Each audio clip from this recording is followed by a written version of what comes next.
Lots of expecting parents debate whether to find out if they're going to have a boy or a girl. But what if you could determine if your child would be gay and then be able to do something about it if you didn't like the test results? Well, the president of the Southern Baptist Theological Seminary, the Reverend Albert Mohler Jr., brought up these possibilities on his weblog. And you can imagine an uproar has arisen from some on the religious right who were up in arms over the fact that Mohler wrote that homosexuality may be genetic and not a personal choice.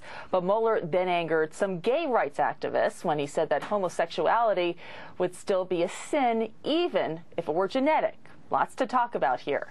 Let's bring in Matt Barber, who's the policy director for cultural issues with Concerned Women for America. And also joining us, Harry Knox is director of the Religion and Faith Program for the Human Rights Campaign. And Matt, let's begin with you.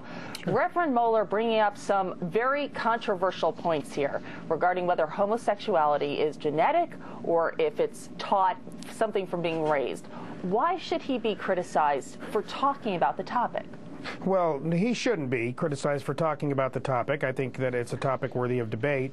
But I want to say, first of all, that there's really no credible evidence to suggest that people are born homosexual. So what we're doing here is we're debating science fiction.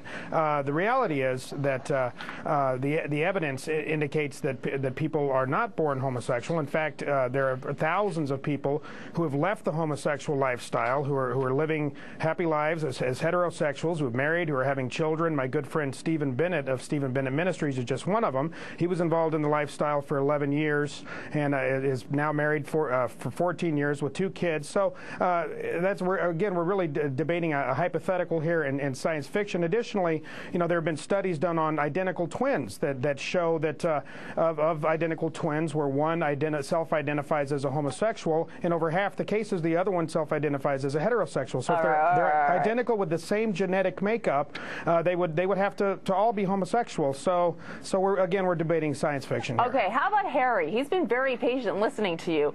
Do you think it would be ethical for parents to have a right to test for this and actually act if they didn't like the results? Lisa, what's clear from our experience and from science is that being gay or lesbian is an immutable, unchangeable gift from God. One for which I'm very grateful. And it would fly in the face of my respect for God to give that gift back. It would simply be unethical and hurtful to our relationship with the Creator to give back gifts that God has given us. So let's go back to you, Harry. Let me just follow up on that. Why do you come out so strongly against the Reverend that homosexuality is immoral?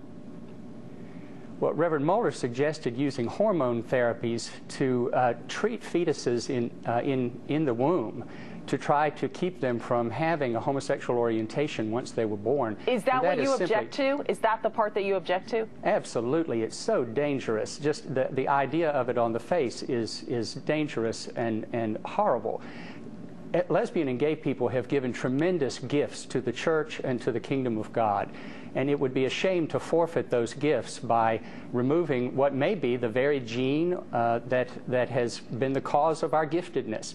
We don't know that, and it was really irresponsible for Reverend Mohler to suggest such a thing, and he should apologize. Matt, do you think he should apologize? Well, no. First of all, let me say that with all due respect to Mr. Knox, he's mischaracterizing the reality of the morality of homosexual behavior, and he's referencing God and the Bible to do so. The Bible is clear. It unequivocally condemns homosexual behaviors as sinful behaviors. The Apostle Paul said that homosexual behavior is among the list of sexual sins, wherein if people engage in those sins, they will, quote, not inherit the kingdom of God. And with all due respect to Mr. Knox, either he's misrepresenting the facts or Paul's misrepresenting the facts. I'm going to put my money on Paul.